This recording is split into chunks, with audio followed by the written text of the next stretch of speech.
balima bamananga mebaw foli ni walman doy aw belajele tay anga ministry Abdoulaye Diop ale dado Mali symbole G5 Sahel kula aye jamu doke anga jabarani so bala ni warjami o senfe uye ningali chama unta ka seme ala Abdoulaye Diop ya jira kabini la selimi ngera samba flani mugane kele san kalo flana no février kale chadi kawfe no karasabe ka chadi jamana sigi anyema yala o kata o donasa mi ye bengaye o keneka o tunye ka fo samba flani mugane fla février kalo la ko mi ye nyema ya o na taka di Malima baw nyema ya nye wati ni tabana ibadi doma ko turu nana kana se an tama minge kado fere minga ngatige wala sa laje ka ke Bamako wala sa Mali ka fronjila fanga nyema ya G5 Sahel nyema ya jonjo ka taka di ama o ko nana ke bulo ko feto fenye février nana teme ona anywana chama waro olu bela jere nana teme kado mi yango fronjila fanga magoyi mfana mu sigi ka o bulo fula dawsi ka o yesra ni fan bela jele tama ka don ma nyesra la olu sembo akula Abdoulaye ka fola aya jira ka fo jamana dow de be to en kono jamana minnu be nu be ka fere bela jele tige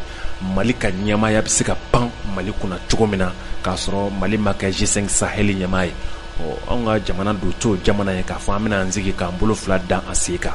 anga franjela fanga ma nyama ale alaje ka semaine folo sebe no lettre folo ye ka ci chade ka jamana nyamama ka fo hakili jigido Malika wati sira au maye ka lajeke wala sa Malika ma nyamaya ka dama o ma jabidi o lettre la labana ka flana fana sebe tukuni ko ci kata duma ye jabi folo minundi folo la ko ma able lafia alibi nyamabo tamabo ay lettre sabana fana sebene o Asim Goita ka ci halibi G5 Sahel ma nyemago ma oyelma Malika nyema ya kobe chukudi tamabo shishimabo alabana muna ko Mali re alajesa ka wati dofo ni me kalo kon yan soro awma Malika laje ko nyanyini Malika nyema ya ko nyanyini kadi Malima o Mali fana be se ka minge uboke o de labana mekalo tile tan ani duru tɛmɛnen kɔfɛ ne nga jira diɲɛma la k'a fɔ G5 Sahel Mali se mo ala kɛrɛnkɛrɛnlen la sa a kɛlɛbolo ko ni y'a ta k'a lajɛ u ye fɛɛrɛ ni sira minnu fɔ k'a fɔ u b'a fɛ ka don Mali ni a ka ɲɛmaya cɛ ni o fɛɛrɛw ni o siraw ye ko ye fɛnw ye fɛn minnu bɛ ni bolo dayɔrɔ tɛ olu kan o ye siraw ye sira minnu bɛ ni maa man ka i jigi da o kan k'a fɔ k'i b'a fɔ ko ma bi ma bali nini hal na sorola Abdoulaye Diop ma dantigeli jaman ko la o ko ni y'a lajɛ G5 Sahel texte shite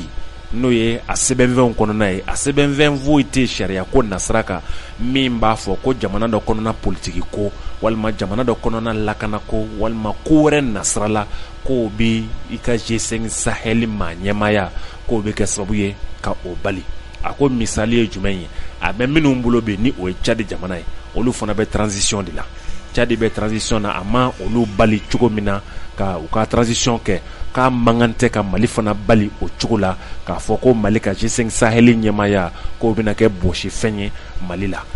ko in kɔni kɛra min ye anw ka maa ɲɛmaw ye sira taama ka dɛsɛ a ma ɲɛ min kɔ u yɛrɛ y'u sen bɔ a ko la fɔlɔ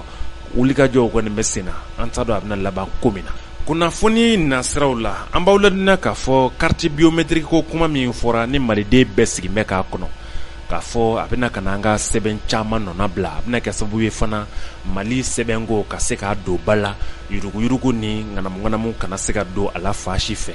alimanw ka cakɛda dɔ bɛ yen u y'a jira k'a fɔ n'olu de bolo bɛ ɲɔgɔn bolo ko sɔɔni hali n'a sɔrɔ ma waati fɔ k'a tɛna mɛn yɛrɛ min ye malidenw ye u bɛna ka n'u ka carte biométrique in sɔrɔ min n'a kundala ye san 5 bɔɲango ye carte biométrique a bɛna ka na sɛbɛn minnu nɔna bila carte d'identité nationale ale min ye san 3 ye a date bɛ dafa a bɛna o nɔna bila carte nina fo ka taa se carte d'électeur ma o minnu kun bɛ jamana denw bolo carte biométrique ale ye san 5 de ye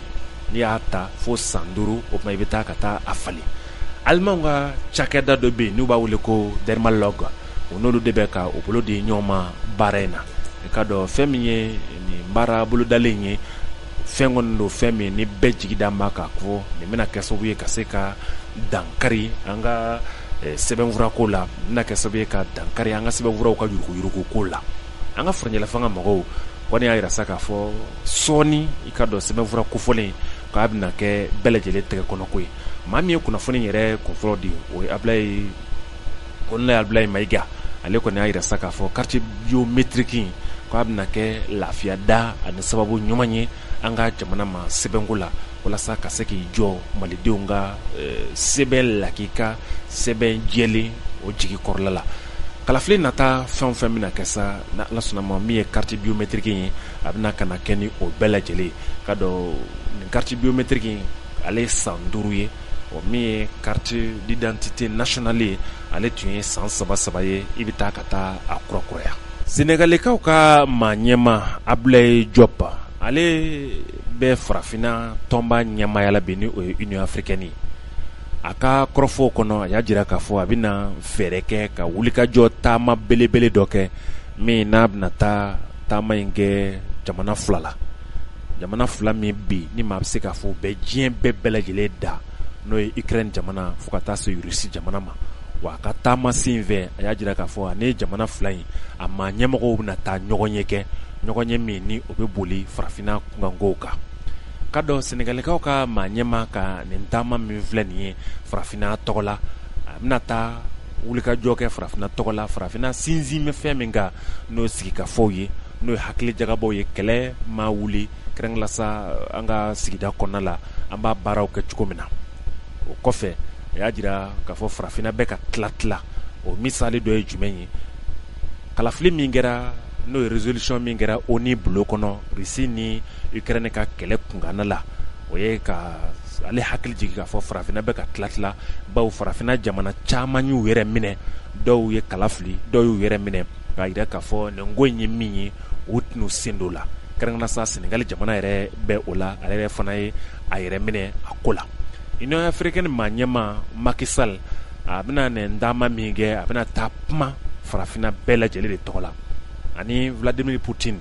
n'o ye Russiw ka faama ye, a n'olu bɛ taa ɲɔgɔn ye. O bɔlen kɔfɛ Volodymyr Zelensky o ye Ukraine maa ɲɛma ye, a n'ale fana bɛ ɲɔgɔn ye kɛ.